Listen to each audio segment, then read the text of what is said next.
Fox News did some of their most misleading graphics ever the other day, which means they got to be really bad because we're talking about Fox News here.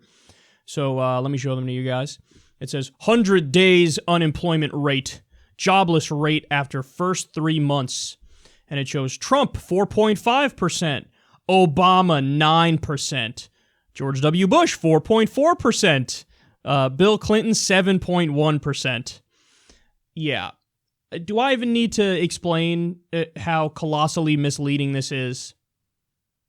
Because what's it trying to say? What's it outright implying? It's in your face. They're basically saying, well, look, the Democratic presidents have the higher unemployment rates, and the Republicans are lower.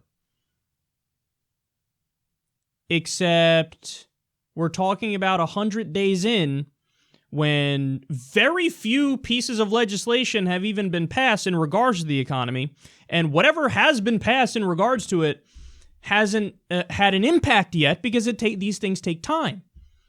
So the reality is it would be a much more accurate representation if it said, unemployment rate left to President X, Y, and Z.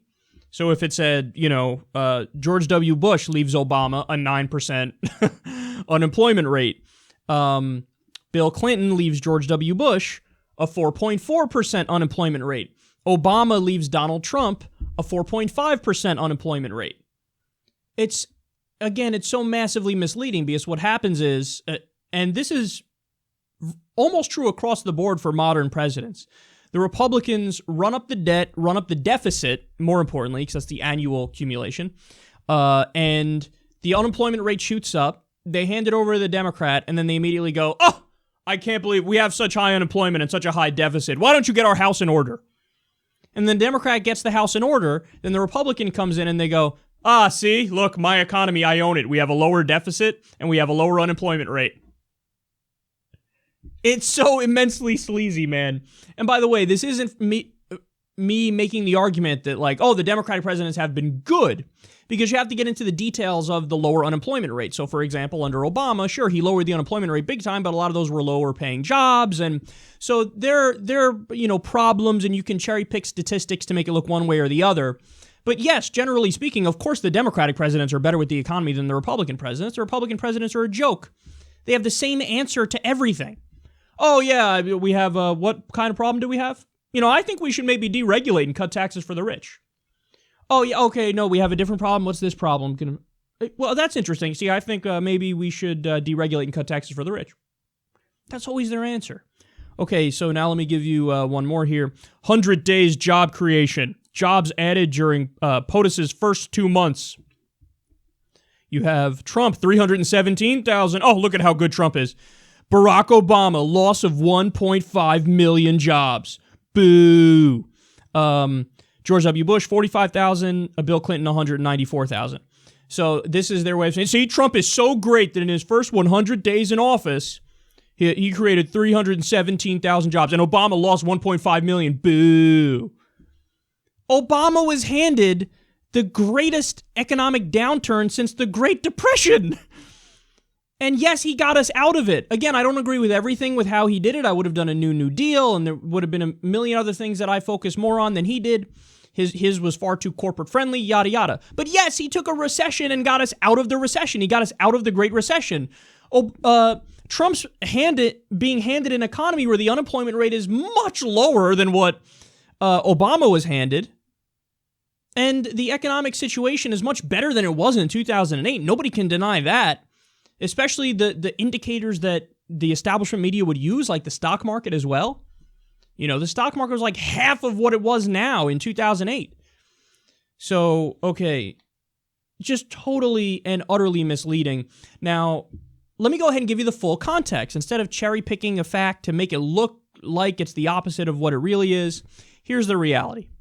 This is the private sector job creation under Obama. See, all that stuff on our left here, that's Bush. And then you see where it says President Obama takes office. And look, oh, yes, he's still losing so many jobs per month. Because he needed time to get something done, you idiots.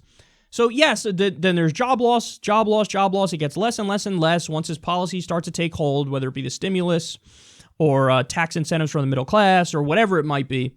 And the bailout of GM as well. And then, boom, then you start having job creation. And the job creation remained steady through the rest of his time in office. In fact, in total, Obama created 11.3 million jobs. 11.3 million jobs. Now, let's do some comparisons here. Bill Clinton created 22.9 million jobs. Wow. Now, to be fair to Obama, Clinton kind of rode the technology boom, the internet boom. So he was in office throughout that, and there was a lot of wealth creation that went on that had nothing to do with, Washington or the policies that they said. So you got to be fair to Obama in that respect. Clinton had giant job creation, but a lot of it was out of his hands. Obama was dealt a much tougher hand because he was given an economy that was collapsing. He was, the subprime mortgage crisis and the Great Recession was just the greatest downturn since the Great Depression, like I just said. So for him to make 11.3 million jobs in that situation is pretty impressive. Now, again, he did it. Higher paying jobs were replaced with lower paying jobs. The poverty rate got worse. Most of the gains went to the corporate bottom line and to the rich. So huge problems with it. And again, I would have done it differently. I would have done a New Deal. I would have been more aggressive, yada, yada. But still, he was able to dig us out of the Great Recession hole, which he definitely gets credit for. Now, when you move on to Bush, so how many jobs were created under Bush? 2 million. Now, that's actually misleading, too, because there was a net private sector job loss under Bush. Private sector is what the Republicans always point to as like, well, those are the only jobs that matter. Public sector, we want to fucking gut public sector jobs, so forget those. But for Bush, he created millions of public sector jobs, lost about 646,000 private sector jobs. So it's hilarious because, yet again, the indicators that the Republicans say they care about, their presidents are the worst with. So they say they care about the deficit. Okay, well, George W. Bush left a legendary record deficit to Obama, $1.4 trillion. So shouldn't you guys be really mad about that? No, but they still would defend Bush over Obama. And again, he lost 646,000 or so private sector jobs in his time in office. Losing jobs, private sector jobs in your time in office is like unheard of. Jimmy Carter's viewed as a very shitty president economically. He created about 1 million jobs, private sector jobs. So it's just amazing how they have to mislead you in order to try to make the point that the Republican presidents are better, because they're just objectively not. When you can go to almost any indicator, and the Democratic presidents beat the Republican presidents. And again, that's not to say that the Democratic presidents are good, because they're not, because, with how corporate both parties are and how establishment they are, they're looking out more for the needs and the wants of the wealthy and the corporations than anybody else. So it's a little bit of damning with faint praise. It's like saying they're the tallest kids in kindergarten, the Democratic presidents.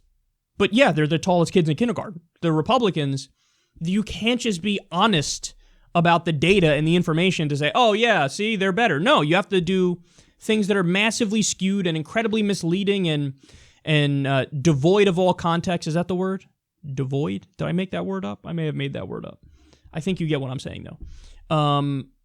You have to take away all the context to try to mislead people. Say, see, if you look at what happened in the first 100 days and the unemployment rate, Trump's the best or something. You look at how many jobs were added, Trump's the best so far at this point. Yeah, well, the whole context matters, so let's give Trump some time. 4 years or 8 years, we'll come back and look at his chart. I just showed you Obama's chart. For all of his flaws, yes, he dug us out of a recession. We'll see what happens with Trump. He comes in with job creation, but eventually there goes the downturn. And I think there is a crash coming. It's obviously not going to be all Trump's fault. It's not. It's every president pretty much from the 1990s and onward, from the 1980s and onward with the deregulatory policies and selling out the government to corporations. I think there's another collapse coming.